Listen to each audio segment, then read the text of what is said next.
Is the home of great music, great food, and Mardi Gras. Welcome to the Big Easy, the city of New Orleans. I'm Christy Sutton, and you know my co-host, Jeff Jealous.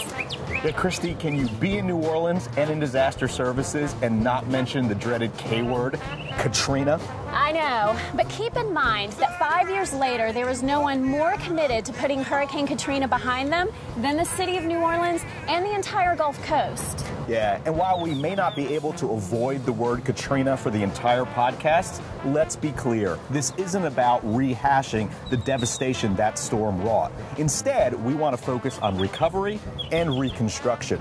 You know, most people don't realize how long it takes a community, any community, to recover from a catastrophic event. 5 years after Katrina, the Salvation Army is still part of that long-term recovery process and doing some amazingly innovative reconstruction projects. Now, this will come as a shock, but I think this is the first time I'll actually be leaving the French Quarter while the sun is still up. But Christy, we better run over to the Salvation Army Corps and get to work. Right. We'll see you there.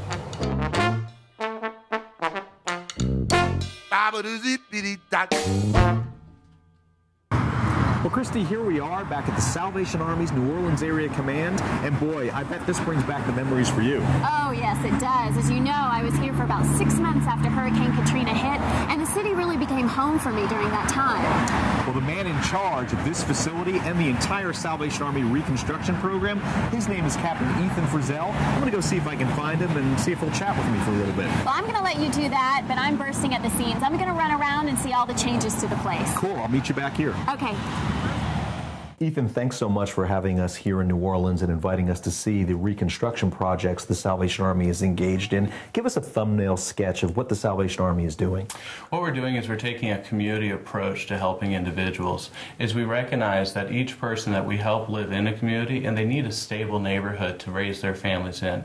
So in that community approach, we're looking at quality housing that has mitigation plans in it, so it might be stronger during hurricanes, and also has energy efficiency, increasing the sustainability of the homeowner. So by focusing on the long-term occupancy of the homeowner, we actually help stabilize the community, which is a wonderful place to raise your children.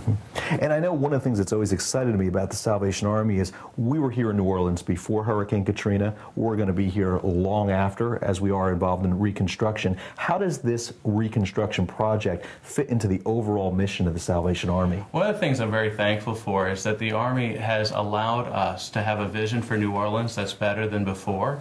Is to say New Orleans has had some social ills, which we're aware of, but that fighting for homeowner sustainability so that they can be home with their families, fighting for education, fighting for a neighborhood in its entirety allows for families to rise up together and have the benefit. And I believe that that's the place that we're able then to minister, because they're able to experience that joy and that peace all in one place versus hearing ministry and then having to sleep on the floor because they're afraid. Yeah, so it's not just about disaster response or fighting homelessness or school programs. It is a holistic ministry that ties all those things together. Yes, it's about as complicated as the early social schemes, and it recognizes that in order for people to rise up, they need to have neighbors helping neighbors lift them out of the water and onto a solid rock. And I would say that our houses are very solid, and that we are rising up out of the water in order that people might regain lives and really have a better expectation than before. Now, a project this big really can't be done alone by any one agency. Who stepped up alongside the Salvation Army to make these reconstruction projects happen? Well, thankfully, each neighborhood has its own leadership. So we partner with the neighborhood, and also U.S. Green Building Council has been very helpful. They've brought in teams from across the nation, more than 300, that have taken this idea of better designed houses in smaller spaces with energy efficiency to heart and helped us provide new answers to the call for quality housing. Go ahead and put you in a time machine. You're going to advance 10, 20 years in the future. Looking back, what do you hope we've learned from this incident? What's the legacy we should leave behind? I think one of the things that we'll see, which we're seeing in the communities already, is we're seeing a higher expectation of what can be as part of restoration. But I think a lesson that we need to learn is that we need to build on both the strengths and the needs of the community at the same time. So as we're helping vulnerable people come home, they also need strong neighbors to make a neighborhood. Because what we found was a lot of vulnerable people who were alone. Fantastic. This is going to be an exciting trip as we take you out to some of those neighborhoods the Salvation Army is working within. Ethan, very excited about this. Well, we're glad to have you here and to share this ministry with those who have helped so much. Our tour of New Orleans begins here in the St. Anthony's neighborhood. Now, this area was severely impacted by Hurricane Katrina. In fact, the water was well over my head at about 11 feet deep. When it comes to rebuilding, we want to build back better, safer, stronger. In fact, if we were going to rebuild on grade like this house, well, if it floods again, the water is going to come right back inside. Instead, we want to do something a little bit safer, like these houses across the street. Now I'm standing across the street among 3 homes that the Salvation Army has rebuilt. And as you can see by the height of the houses, they're all built well beyond base flood elevation points. This way, if water should rise again, it'll wash under the house and hopefully not create a lot of damage for the actual home. In emergency management, we call this mitigation. We're minimizing potential future damage in a disaster incident. When it comes to elevation, don't forget things like your major appliances. The air conditioner, for example. Put that up on stilts as well, so that if the water comes in, it's going to go underneath those major appliances rather than over them.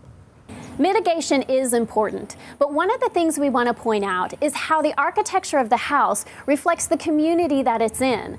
New Orleans, like every American city, has its own unique flavor, and every community in New Orleans its own feel. So when rebuilding homes, the Salvation Army is committed to preserving its local identity through the architecture of every home. In order to really appreciate the value of mitigation, you have to peel back the finished walls of a house and look underneath, because it's in that understructure that the mitigation magic really happens. And we're very lucky today to have with us O.G. Alexander. O.G., welcome. You're with Project Home Again. Tell me a little bit about that program. Project Home Again is a nonprofit that was created by the chairman of Barnes & Noble and his wife, who after the storm pledged to build energy-efficient, storm-resilient housing for moderate-income families in New Orleans. Excellent. And this looks very impressive. Do you mind giving us a tour? Sure, let's take a look. Excellent. OG, this looks like a complicated piece of machinery here, and I got to tell you, my building expertise ended at Lincoln Logs. So what am I looking at? Well, we had a couple of goals. If we're going to rebuild houses in New Orleans, we want to build them smarter, we want to build them stronger, we want to build them more efficient. This lends itself to the smarter and stronger. Yeah. You know, after the storm, we have to elevate. So all of our houses exceed the FEMA base flood elevation. But then when we start raising these houses up, you have to worry about wind and updraft. Right. And this is just a testament to the strength and the durability of these houses. These houses are strapped down to the piles. The houses themselves are strapped down. So these houses aren't going anywhere. So water comes up, it stays here, and then even though they're elevated, the wind comes in, these straps keep them tied to this foundation so they're not going to blow over or be compromised structurally that way. Absolutely. Excellent. Absolutely. Good stuff.